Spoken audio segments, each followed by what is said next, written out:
Magandang hapon po. Ngayon po ay December 17, 2025. Ito po ang resulta ng Lotto ngayong 2 p.m. draw.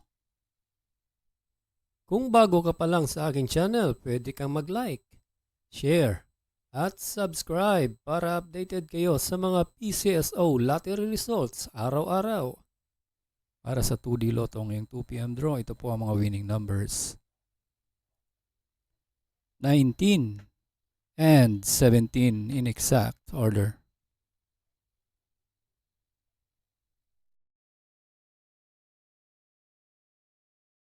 At itong naman po ang lumabas para sa 3D Lotto ngayong 2 p.m. draw. 9, 4, and 4 in exact order.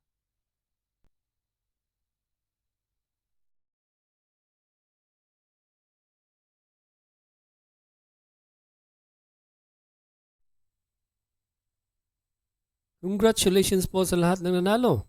At kita-kits po tayo mamayang 5 p.m. draw. Thank you for watching. God bless us all.